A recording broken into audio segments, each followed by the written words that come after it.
10 మందిలో 8 మంది clean chit వచ్చేసింది. ఇద్దరి విషయంలో ఇవ్వాలంటే అది చాలా అసలు, ఎందుకంటే పక్కా ఆధారాలు ఉన్నాయని చెప్పేసి కూడా ఈవెన్ పాడి కౌశిక్ కూడా పిటిషన్లు వేస్తున్నప్పుడు కూడా ఎంపీ టికెట్ కాంగ్రెస్ నుంచే పోటీ చేస్తారని చెప్పేసి కూడా క్లియర్ గా మెన్షన్ చేశారు. కాబట్టి ఇక్కడే మళ్ళీ సస్పెన్షన్ గురించి వచ్చింది.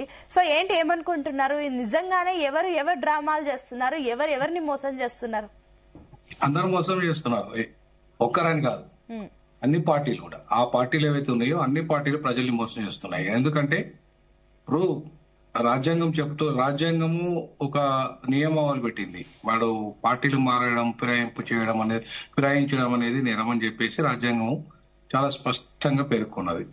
చట్టం కూడా ఉంది. పీపుల్స్ రిప్రజెంటేటివ్ యాక్ట్ కూడా చెప్తుంది, ఏ పార్టీ మేనిఫెస్టో మీద గెలిస్తే, ఏ పార్టీ సింబల్ మీద గెలిస్తే ఆ పార్టీ మేనిఫెస్టోకు సింబల్ కు కట్టుబడి ఉండాలి 5 ఏళ్ళు అని చెప్తుంది. అంతేకాకుండా ఇవాళ సింబల్స్ యాక్ట్ కూడా అదే చెప్తుంది. ఏ సింబల్ మీద అయితే నువ్వు పోటీ చేస్తావో, గెలుస్తావో ఆ సింబల్ కు నువ్వు కట్టుబడి ఉండాలి, రాజీనామా చేసిన తర్వాతనే ఇతర పార్టీలకు వెళ్ళొచ్చు అనేది చాలా స్పష్టంగా ఇవాళ ఈ రాజ్యాంగం గాని చట్టం గాని చెప్తున్న విషయాలు. మరి అట్లాంటప్పుడు ఏ పార్టీలు కూడా మరి గెలిచేది ఒక పార్టీలా, పోయేది ఒక పార్టీలా? పేరుకు మాత్రం ఏం చెప్తున్నారు, మేము నియోజకవర్గ అభివృద్ధి అంటున్నారు. ఫర్ ఎగ్జాంపుల్ కడియం శ్రీహరి తీసుకోండి. వరంగల్లో కడియం శ్రీహరి ఏ అభివృద్ధి పేరు మీద పోయిందంటే, ఇప్పుడు కేంద్రంలో ఉంది బీజేపీ, రాష్ట్రంలో ఉన్నది కాంగ్రెస్, గెలిచింది బీఆర్ఎస్ పార్టీలా. సో ఇవాళ కాంగ్రెస్ పార్టీ నుండి బిడ్డకు టికెట్ గెలిపించుకోవడానికి ఆల్రెడీ బీఆర్ఎస్ బిడ్డకు టికెట్ ఇచ్చింది, ఈయనకు టికెట్ ఇచ్చి ఎమ్మెల్యే గెలిపించింది, మళ్ళీ బిడ్డకు కూడా బీఆర్ఎస్ టికెట్ ఇచ్చి పైసలు ఇచ్చింది.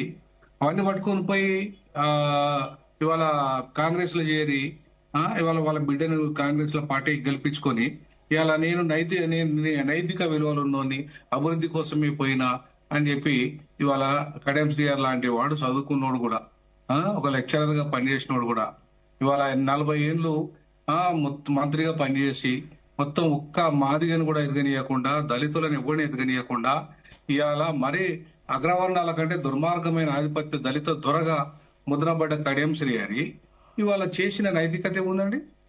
డెవలప్మెంట్ ఏముందండి? నేను మొన్న పోయాను, మా చుట్టాలు ఒకరు చనిపోతే పోయాను కడియం శ్రీహరి కాన్స్టిట్యున్సీ లో, జఫర్గఢ్ పోయాను. పోతే కనీసం గుడిసెలు, ఇప్పటికీ కూడా గుడిసెలు అండి, ఇప్పటికీ కూడా ఇండ్లు సరిగా లేవు అక్కడ.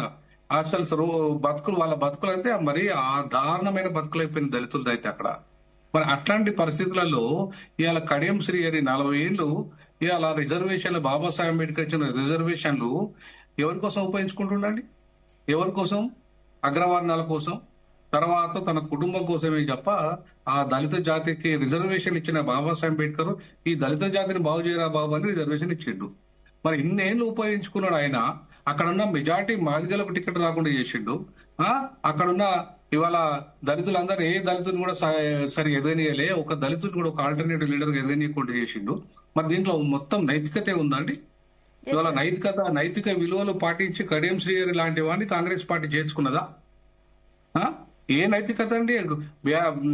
ఆయన తెలుగుదేశం నుండి బీఆర్ఎస్ లోకి వస్తాడు, బీఆర్ఎస్ నుండి కాంగ్రెస్. కరెక్టే, బట్ ఈవెన్ దో మళ్ళీ ఎలక్షన్స్ వస్తున్నప్పుడు కడియం శ్రీహరి గెలుస్తున్నారు, అందుకే ఆయన గెలుస్తున్నారు, ఓట్లేస్తున్నారు కదా అని చెప్పేసి రాజకీయ పార్టీ గెలుపు అనేది ఇవాళ మున్సిపల్ ఎన్నికలు చూసినామండి. 30,000 రూపాయలు ఒక ఓటుకు వచ్చి గెలుచుకున్నారండి. డబ్బులు ఇచ్చి గెలవడం గెలిపోయినారండి. అది ఎక్కడ ఇచ్చారు 30,000? మున్సిపల్ ఎన్నికల్లో వచ్చినాయి, అన్ని పేపర్లలో వచ్చినాయి, అన్ని పేపర్లలో వచ్చినాయి, ఒక్క పేపర్ కాదు, అన్ని పేపర్లలో వచ్చినాయి.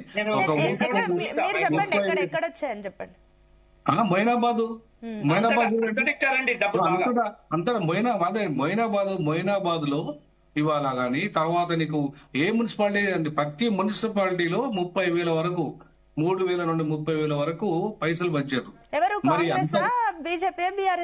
అన్ని పార్టీలు. ఇప్పుడు కాంగ్రెస్ ఎక్కువ పంచిందండి, తర్వాత బీఆర్ఎస్, తర్వాత బీజేపీ పంచింది. పంచర్ పార్టీ ఏది లేదు. నేను ఒక పార్టీ గురించి మాట్లాడతలేను. అన్ని పార్టీల పరిస్థితి అదే. సో ఇవాళ నేనైతే బీజేపీని ఒక విలువలున్న పార్టీనే మొన్నటిదాకా అనుకున్నా కొంతకాలంలో. ఎందుకంటే ఆర్ఎస్ఎస్ ఒక భావజాలంలో పనిచేస్తున్న పార్టీ కాబట్టి చాలా వరకు ఈ డబ్బులు పంచకుండా సిద్ధాంత భూమికి గెలుస్తానుకున్నా, ఆ పార్టీ కూడా అదే పందాల పోవడం అనేది విచారకరం. ఇవాళ ఏంటంటే ఏ పార్టీ కూడా విలువలు లేకుండా మాట్లాడుతున్న పరిస్థితి. ఏ పార్టీ కూడా ఇవాళ కోట్ల రూపాయలు ఖర్చు పెట్టి ఇవాళ ఎన్నికలు మీకు గెలుస్తున్నామంటే పైసలు ఇచ్చి గెలుస్తున్నారు. ప్రజల యొక్క మన్ననను పొంది లేదా అభివృద్ధి చేసి గెలవట్లేదు మీరు ఎవరు. వినోద్ గారు, దానం నాగేందర్ విషయానికి వస్తే ఈ సస్పెన్షన్ వల్ల డిస్క్వాలిఫై నుంచి తప్పించుకోవచ్చా? అనే ఈ సస్పెన్షన్ వల్ల డిస్క్వాలిఫై నుంచి తప్పించుకోవచ్చా అనేది సుప్రీంకోర్టు నిర్ణయిస్తుందండి. ఇప్పుడు సుప్రీంకోర్టు పరిధిలో ఉంది ఆ కేసు. సుప్రీంకోర్టు ఆ సస్పెన్షన్ చేసినంత మాత్రాన లేదా డిస్క్వాలిఫికేషన్ కాడు, దానం నాగేందర్ గొప్ప జాతీయ నాయకుడు, గొప్ప కాంగ్రెస్ సిద్ధాంతంలో పనిచేసినోడు, ఏ సెటిల్ చేయలేదు, ఏ ల్యాండ్ గ్రాబర్ కాదు, చాలా కష్టపడి ప్రజల కోసమే నిరంతరం పనిచేసేసి ఇవాళ ప్రజల కొరకు ఇవాళ ఈ ప్రజాస్వామ్యాన్ని పరిరక్షించడానికే ఇవాళ కాంగ్రెస్ పార్టీలోకి వెళ్ళిండి ఆయన.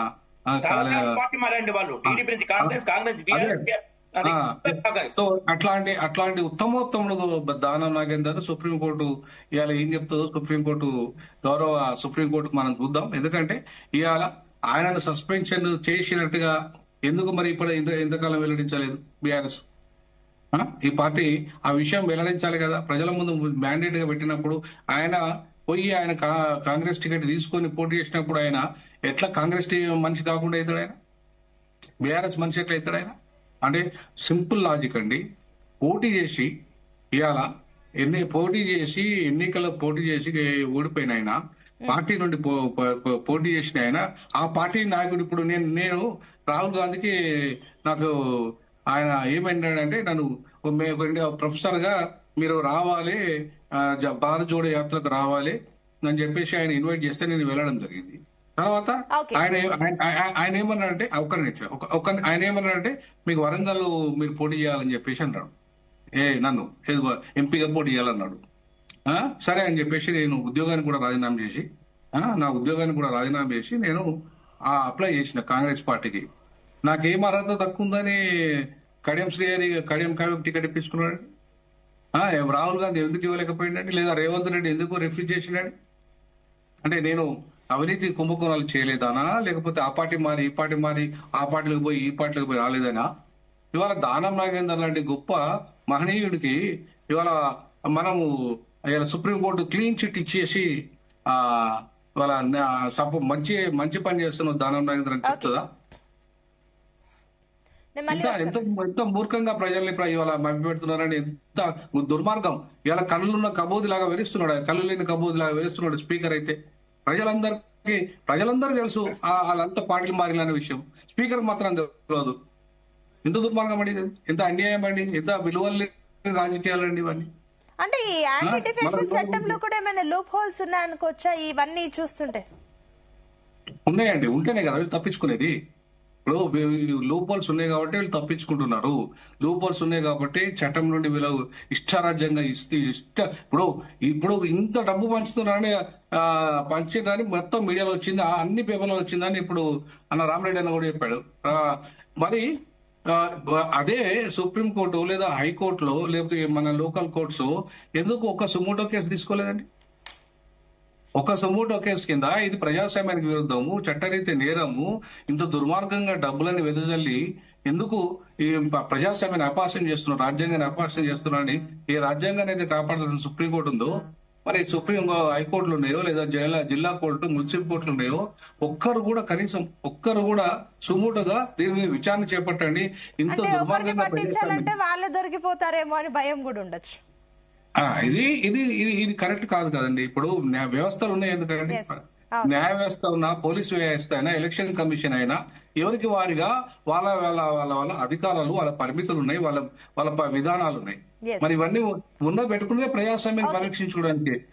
సో ఇట్లాంటి ఎన్నికల కమిషన్ కనీసం స్పందించిందా? కనీసం ఎక్కడైనా ఎన్నికల కమిషన్ విచ్చలవిడిగా ఇంత మద్యము, ఇంత డబ్బు దుర్మార్గంగా కొనేస్తున్నారు, కిడ్నాపులు చేస్తున్నారు, ఇవన్నీ చేసినా కూడా ఎక్కడైనా ఎన్నికల కమిషన్ స్పందించిందా? ఒక మాట మాట్లాడిందా? వినోద్ గారు మళ్ళీ వస్తాను. రామరెడ్డి గారు మీ సబ్మిషన్ ఏంటి?